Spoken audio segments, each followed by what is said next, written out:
오늘 말씀의 제목은 주의 사랑 안에서 전하는 요청, 주의 사랑 안에서 전하는 요청입니다. 디도서 말씀에 이어서 이제 다음 성경 빌레몬서를 다루고 있습니다. 빌레몬서 딱 한 장짜리입니다. 한 장으로 구성된 성경, 짧은 편지. 그동안은 사도 바울이 보낸 여러 편지들, 어느 지역 교회에 보냈거나 또는 지역을 대표하고 있는 자기 제자, 목회자에게 보냈던 편지였다면 이번에는 성도한테 보내는 편지가 되겠습니다. 그것도 비교적 사적인 목적을 좀 담아서 보낸 편지예요.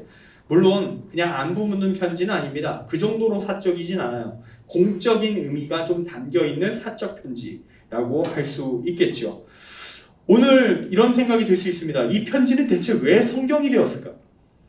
고작해야 이 한 장짜리 편지가 우리 성경 분류상으로 한 장밖에 안 되는, 실제로도 엄청 짧은 이 25절짜리 이거 읽는데 얼마 몇 분 걸리지도 않았던 이게 무려 신약 성경 27권 중 한 권이라는 이름으로 빌레몬서라는 이름을 붙어서 성경이 왜 되었을까?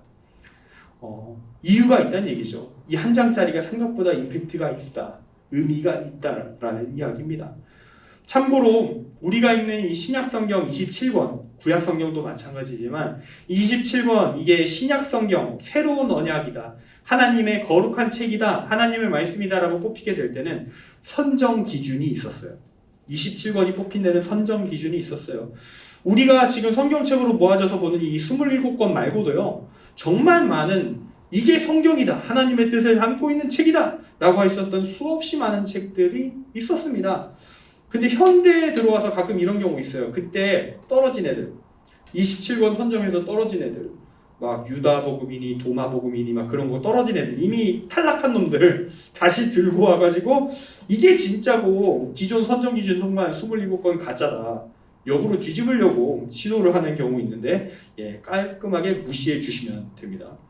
그런 책들 의미는 있어요. 선정되지 않은 책이지만 기독교 문헌으로서 학자들의 연구 가치가 있습니다. 여러분은 읽을 필요가 없습니다.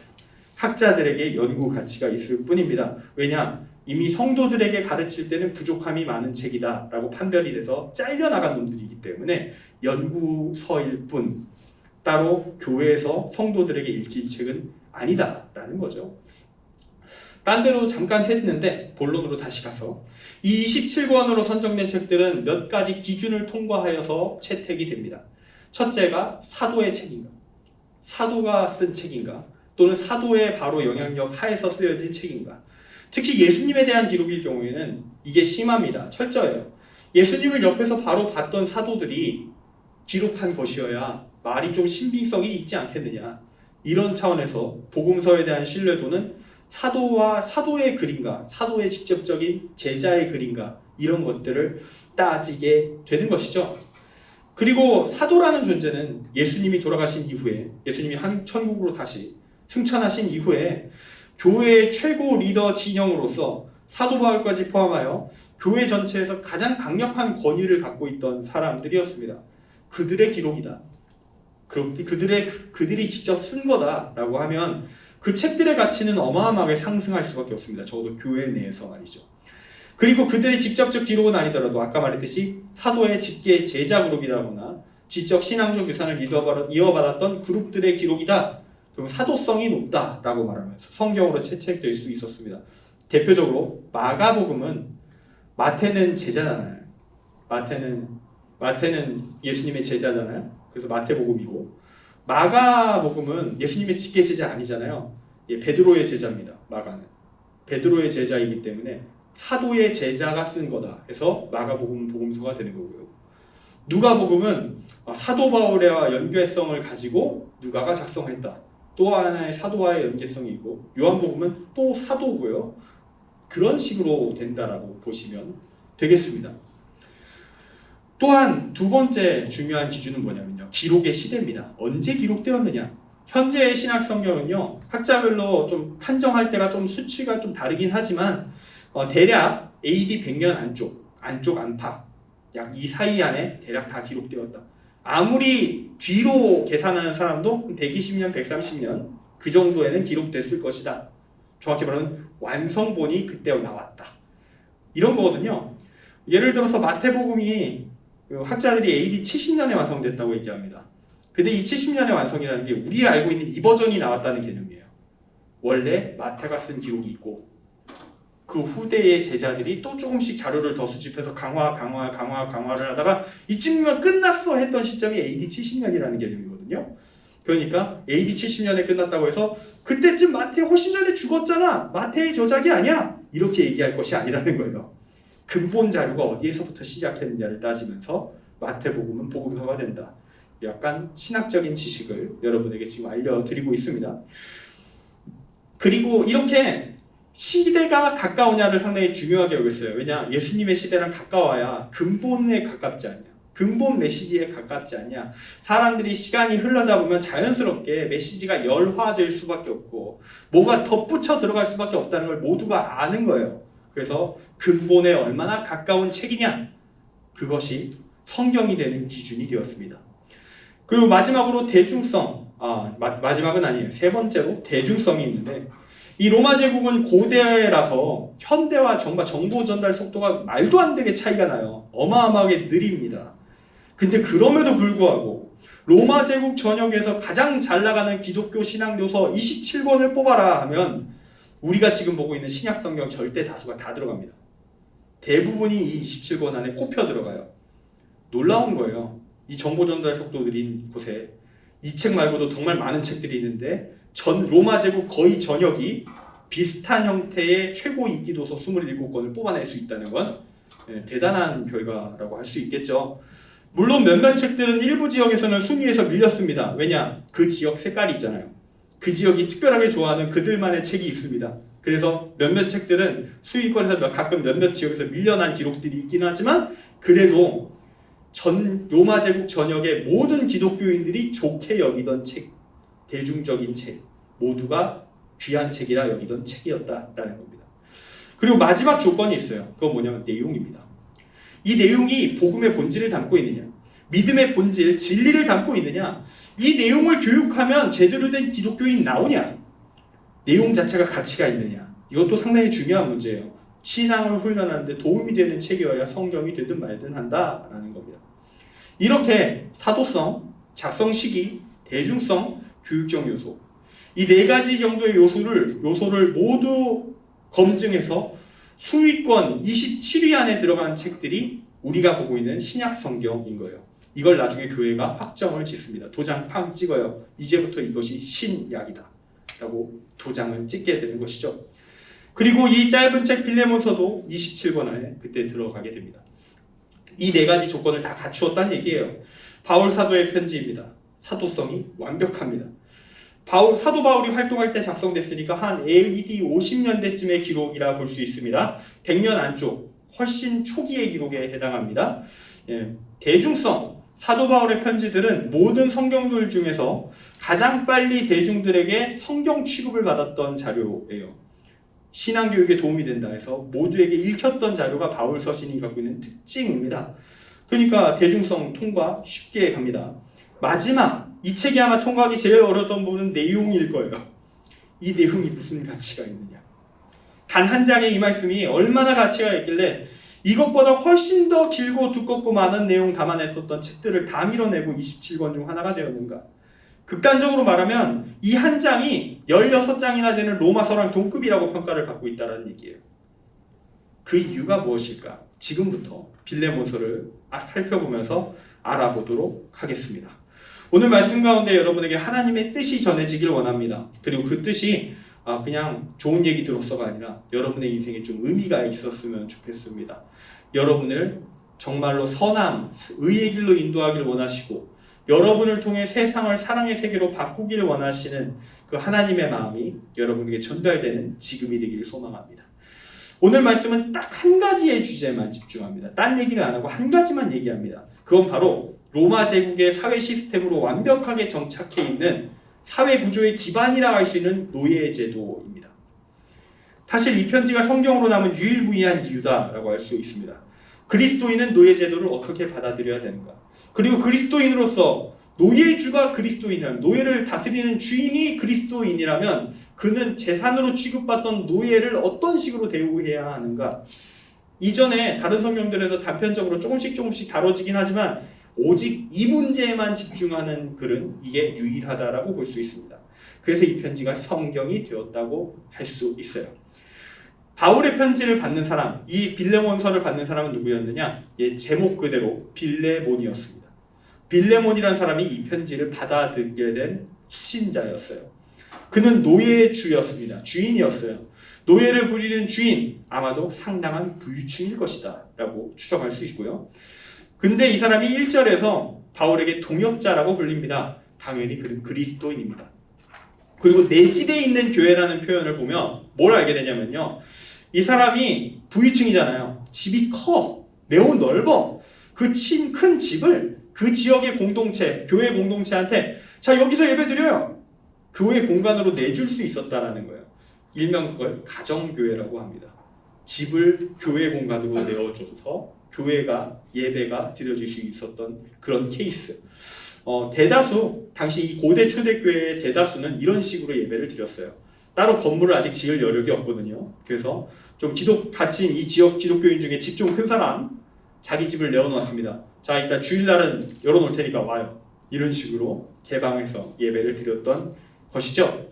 나중에 상황 좀 좋아지면 그때 교회 짓는 겁니다. 아직은 지을 때가 아니에요. 어쨌든 빌레몬, 그리스도인, 지역의 유력자, 자기 집을 교회 공간으로 제공할 정도의 사람, 상당히 믿음 좋은 사람이다 라고 나름 볼 수 있습니다. 5에서 7절 말씀 보면요, 이 빌레몬의 삶이 어떤 삶이냐, 상당히 윤리적이고 선한 삶, 대외적인 인지도가 꽤 좋은 사람이었다라는 것도 알게 됩니다. 바울은 5절에서 빌레몬한테 주 예수와 및 모든 성도에 대한 내 사랑과 믿음이 있음을 들었다고 얘기하고요. 6절에서 내 믿음의 교제가 우리 가운데 있는 선을 알게 하고 그리스도께 이르도록 역사하느니라. 7절에서는 성도들의 마음이 너로 말미암아 평안함을 얻었으니 내가 너의 사랑으로 많은 기쁨과 위로를 받았다 라고 기록되어 있습니다. 모아서 정리하면 이렇습니다. 빌레몬은 사도인 바울의 귀에 들릴 정도의 교회의 중직자였습니다. 위대한 신앙인이라 이름이 알려져 있었어요. 위대한 봉사자, 헌신자. 그의 선한 활동이 얼마나 빛이 났었는지, 그의 활동으로 인해 그 활동을 보고 있는 사람들이 이야 멋있다, 저렇게 살아야지, 저게 이게 그리스도인다운 삶이지 하면서 내면에 있는 선을 향한 마음이 불타올랐다. 얼마나 멋있게 선을 행하면 그런 일이 벌어질까? 잘 모르겠는데 어쨌든 그런 형태의 다른 사람들의 선을 향한, 의로운 길을 향한 의욕을 불러일으킬 정도의 참 멋진 의로운 삶을 살던 사람이었다라는 것이죠. 믿음의 본을 보여주는 사람이었다는 겁니다. 그리고 그의 믿음은 이 선한 행동들, 사람들을 돌보는 행동으로 많은 사람들에게 알려져 있었고 그 선행이 아픈 자들에게 평안함을 주었습니다.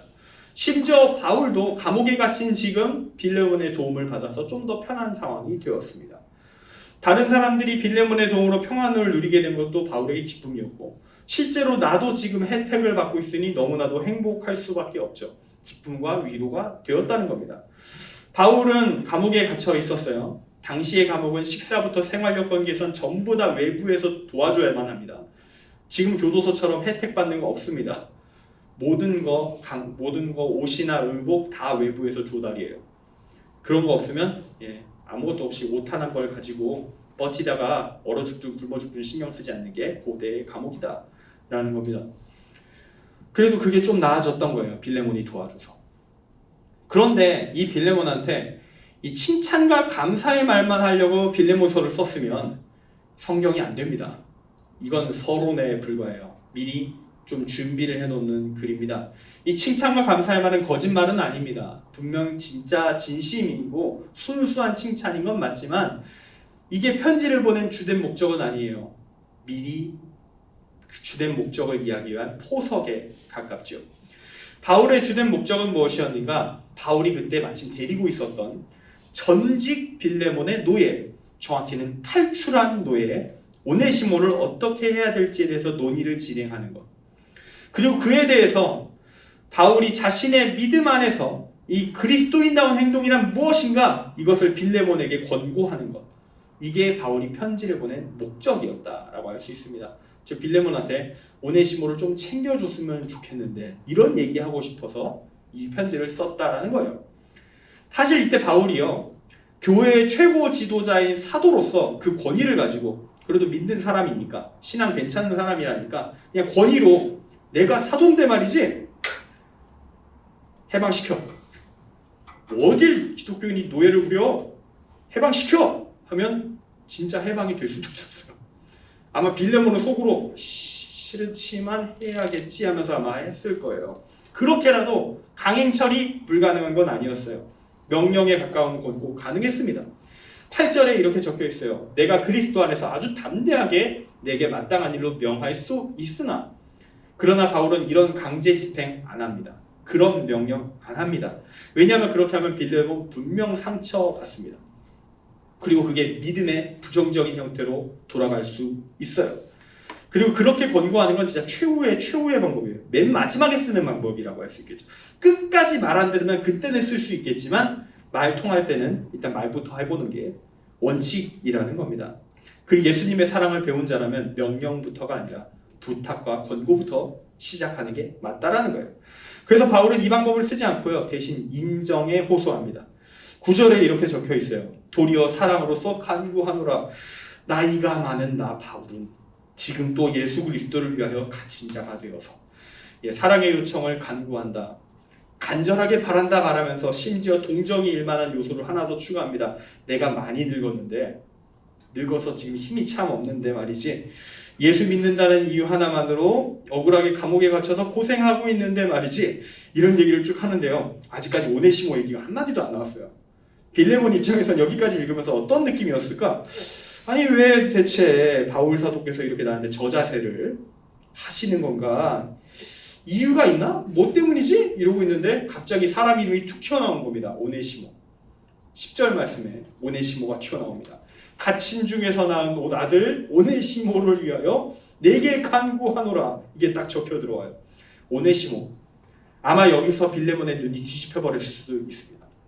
뒤에 16절 보면요. 오네시모와 과거 빌레몬의 관계가 오네시모가 과거 빌레몬의 종이었다. 노예였다는 것을 알게 되고요. 11절에 보면 빌레몬은 오네시모를 매우 싫어했습니다.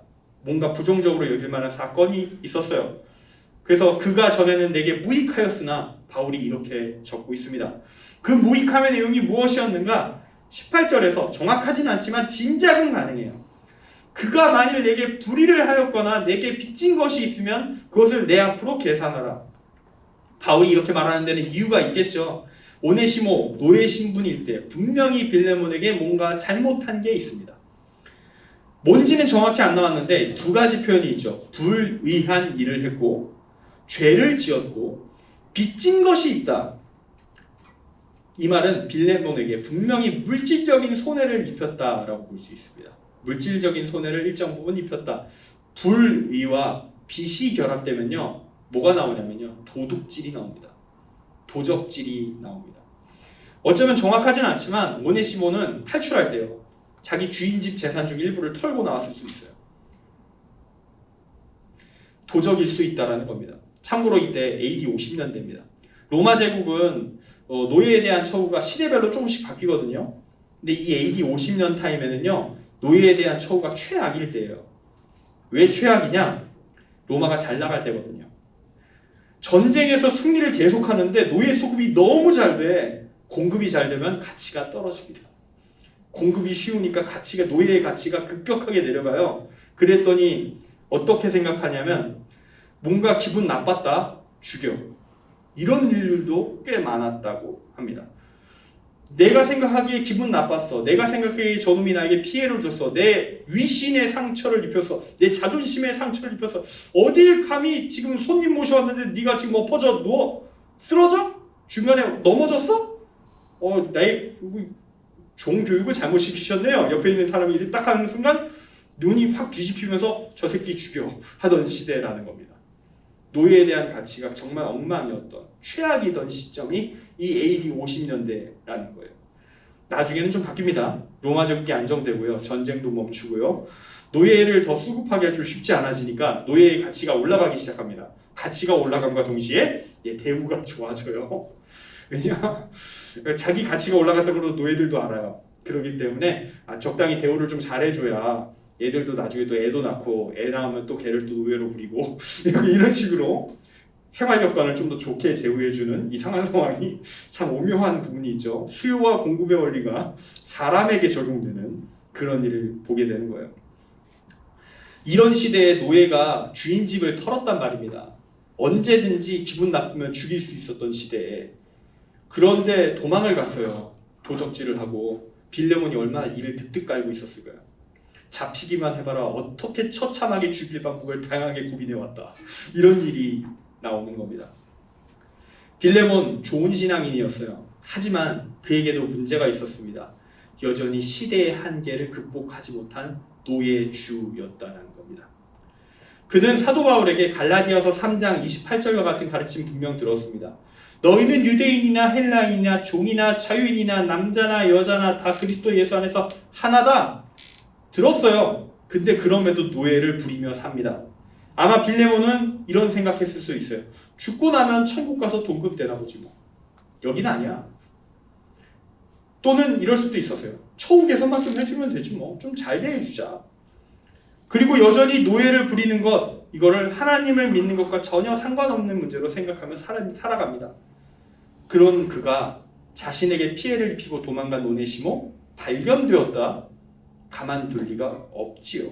그는 아마 이미 자신의 명예를 회복하기 위해서라도 오네시모를 추적하고 있었을지도 모를 일입니다. 그런데 하필이면 오네시모가 도망치던 중에 기독교 신앙을 접했어요. 원래 기독교 신앙을 접한 적이 없는데 기독교 신앙을 접했습니다. 여기서 알게 되는 건 뭐냐면요. 그렇게 사랑을 실천했다고 알려진 그 위대한 신앙인 빌레몬이 자기 집 노예들은 신앙교육 안 시켰다는 거예요. 자기 집 노예들은 전도 안 했다는 겁니다. 자기 집에서 일하는 노예들은 계속 다신교도로 내버려 뒀다라는 거예요. 어쩌면 이랬을 수도 있을 것 같습니다. 내가 쟤들을 전도를 하면 교회를 다니게 되면 기독교인이 되면 쟤들 노예로 부릴 수가 있나? 그건 좀 이상한 것 같은데 같은 기독교인들끼리 노예를 부리는 건 좀 이상한 것 같은데 딱 여기서 보이는 게 뭐냐면요. 앞서 언급한 이 갈라디아서 3장 28절 너희는 유대인이나 헬라인이나 종이나 자유인이나 남자나 여자나 다 그리스도 예수 안에서 하나이니라. 이 말씀은 뭐냐면 모두가 평등한 세계가 주님의 뜻이다. 하나님의 뜻이 그것이다 라는 말인데 이 말을 빌레몬이 비틀어서 이해했다는 겁니다. 나의 노예들이 예수님을 믿게 되면 그리스도 예수 안에 있게 되는 거잖아. 믿기 전엔 상관없는 거야. 그러니까 얘들이 예수를 믿으면 내가 노예로 못 부려. 주님 안에 들어갔으니까.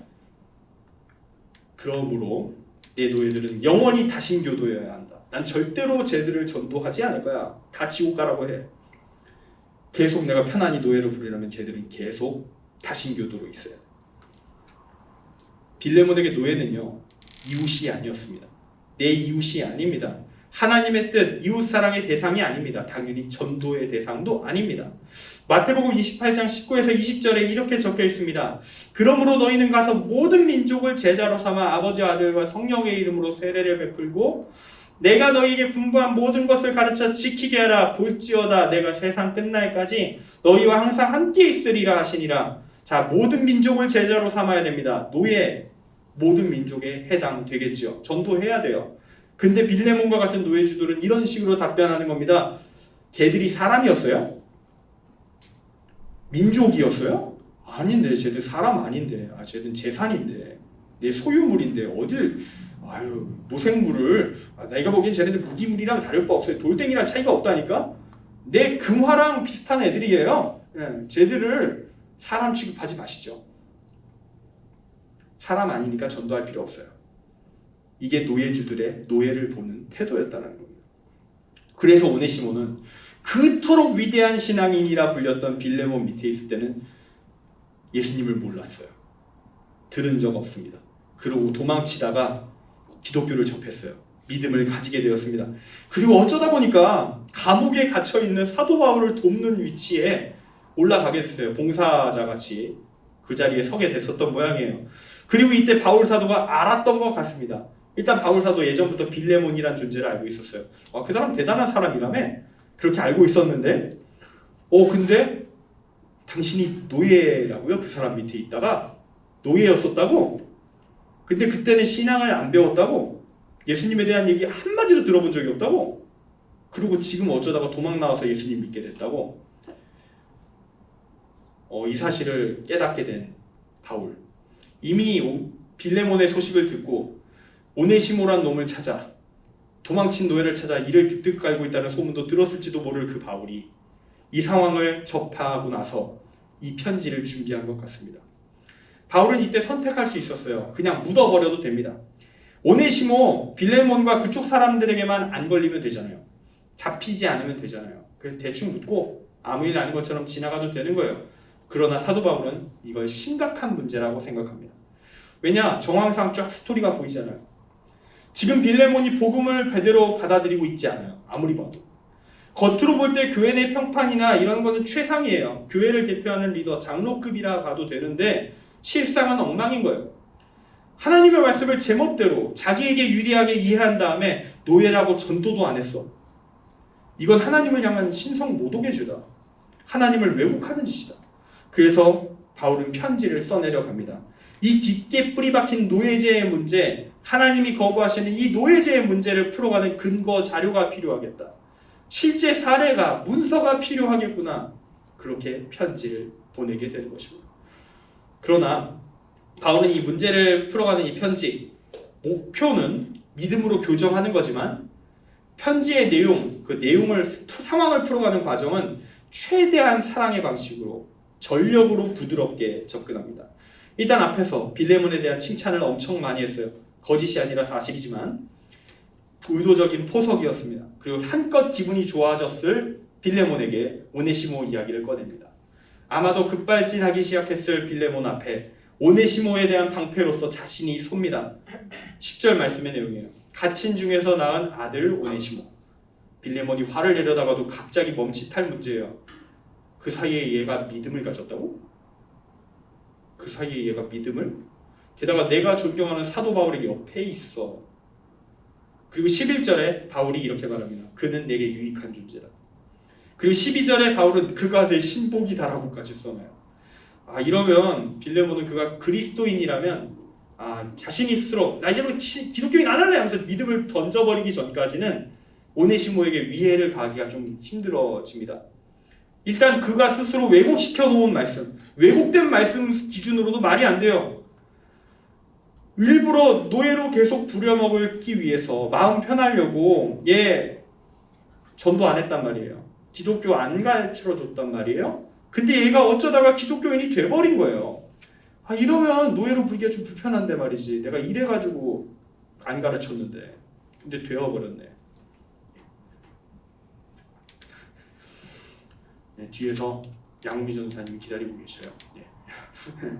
우리가 오늘 시작이 늦은 관계로 전체적으로 좀 밀려서 좀 이런 부분이 있는 것 같아요. 오늘 아무래도 설교가 좀 길게 나와서 어떻게 하지 했었는데 어쩔 수가 없군요. 어쨌든 이런 상황에서 자기가 알고 있는 종교, 기독교의 최고 리더인 바울이 오네시모의 후견인이 되어버린 상태입니다. 이런 상황에서 어떻게 오네시모에게 처벌을 가하겠어요? 한 가지 방법이 있어요. 아까 말했듯이 믿음을 버리면 됩니다. 바울은 사실 이것도 고려를 하고 있는 거예요. 분노를 못 이겨서 믿음까지 버려버릴 가능성. 그래서 바울은 미리 사전포석을 엄청 깔았어요. 엄청 칭찬을 퍼붓고 시작했어요. 넌 의인이야. 넌 제대로 된 그리스도인이야. 참 잘했어요. 근데 한 가지 좀 얘기 좀 할게요. 이런 식으로 논지를 전개했었던 겁니다. 빌레몬, 재산가이자 사회 유력계층인 빌레몬, 자존심이 강할 겁니다. 남에게 밀려본 적 별로 없었을 거예요. 그 지역에서 모두가 존경받던 자일 겁니다. 그는 바울을 존경할지라도 내 권위에 흠집이 간다 하면 바울한테도 덤벼들 수도 있을 사람입니다. 바울은 그런 사람 근데 많이 상대해봤어요. 베테랑 중에 베테랑입니다. 그래서 감을 잡았어요. 얘는 높여줘야 된다. 처음에 자존감을 극도로 끌어올려주지 않으면 나중에 터진다. 그러므로 좋은 말을 계속 쏟아붓는다. 그렇게 하다가 진실을 꺼내면 아마도 못 이기는 척 내 말을 듣겠지. 그게 자신에게 유익한 일이라 생각하면서 받아들일 것이다. 그래서 바울은 이때 오네시모를 빌레몬에게 보냅니다. 그리고 요청합니다. 나는 오네시모가 필요하다. 그리고 당신의 현재 상황 모르지 않고 존중한다. 정중하게 요청한다. 이제 그리스도인이 되었고 자신의 잘못도 뉘우치고 있는, 회개하고 있는 그 사람 용서해 주길 바란다. 그의 죄에 대해야 될까? 돈이 문제냐? 내가 대신 치르겠다. 그리고 나는 당신을 존중한다. 14절에 적혀 있습니다. 내 승낙이 없이는 내가 아무것도 하기를 원하지 않는다. 그리고 난 스스로 내가 선한 일을 선택할 것을 믿는다. 믿음 좋으신 분이시잖아요. 생각해보세요. 예수님이라면 어떻게 하셨을까요? 답이 나오지 않을까요? 조용히 올바른 선택을 향해 나아가도록 계속 유도해 나가는 고단수 바울의 모습을 우리는 글로 만나고 있는 겁니다. 그 선한 일이란 무엇입니까? 바울이 이제 구체적으로 요구사항을 밝힙니다. 이제 오네시모를 종과 같이 대하지 말고 종 이상으로 곧 사랑받는 형제로 두라. 너가 왜곡해 나온 그놈의 왜곡한 신앙으로도 그는 그리스도인이니까 주 안에서 하나가 아니야. 받아들여야겠지.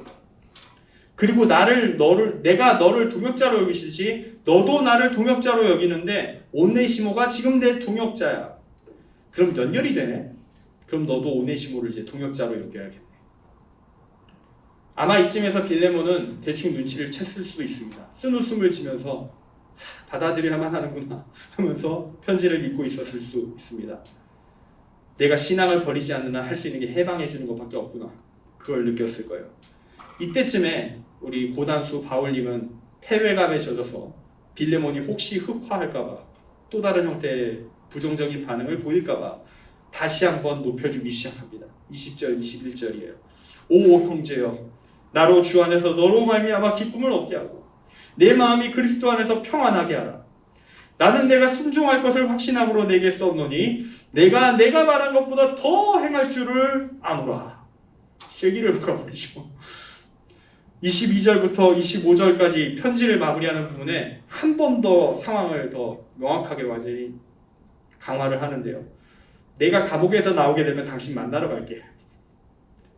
숙소를 준비해 줄래?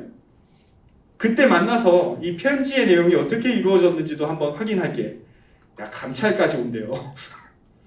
말로 엄청 몰아세워 놓고 이제 감찰까지 와서 확인까지 하겠대. 이걸 어떻게 해야 되나. 사실 이럴 수도 있었거든요. 그냥 바울은 모를 일일 거야 하면서 오네시모 조용히 죽여버리고 입 닦으면 그만이야. 사람들 입 다물게 하는 거 쉬워. 돈을 퍼붓지 뭐. 가능하단 말이에요. 그러다가 그걸 이런 식으로 압박을 해놓으니까 할 수 없게 된 거예요. 나중에 걸리겠구나. 그리고 바울이 무려 이 편지의 끝에 에바브라, 마가, 아리스다고, 데마, 누가 5명의 이름을 추가로 붙여놨어요. 이 편지 내용 알고 있는 사람 공식적으로 5명 더 있다? 이렇게 적어놓은 거예요. 그리고 25절에 더 무시무시한 말씀을 적어놨어요. 우리 주 예수 그리스도의 은혜가 너희 심령과 함께 있을지어다. 주님이 보고 계시다. 하나님 뜻에 합당하게 행동하라. 그렇게 끝나고 있는 겁니다. 여기까지 오늘 빌레몬서 말씀의 전체입니다. 그래도 한 장이지만 성경 하나를 한 번에 끝내는 거라 사실은 다른 설교보다 본문이 길기도 하고 해설할 게 많아서 어쩔 수 없이 좀 길 수밖에 없는 부분이 있었어요. 내용 정리하면서 마감을 짓겠습니다. 오늘 말씀 제목이 주의 사랑 안에서 전하는 요청이었습니다. 오늘 말씀 안에서 우리는 다양한 하나님의 메시지를 발견할 수 있어요.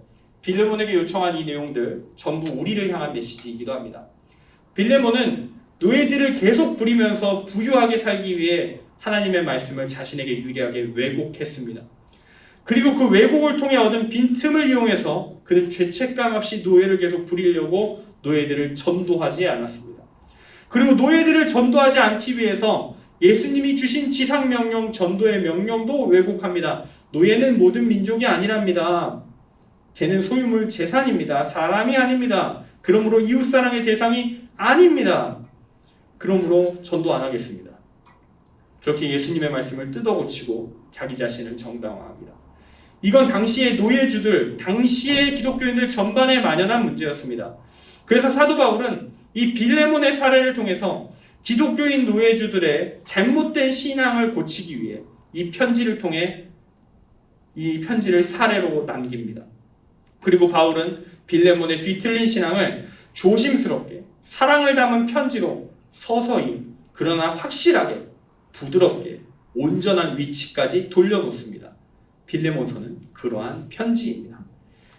그리고 실제로 이 빌레몬서와 같은 성경의 영향력 때문에 기독교가 국교가 된 이후에 로마 제국 후기가 되면 노예들의 삶이 전반적으로 좀 많이 개선됩니다. 옛날에는 주인이 노예를 죽이거나 신체 일부를 절단하기도 했었는데 그런 행위들이 다 중지돼요. 할 수 없다. 사람 그렇게 대우하면 안 된다.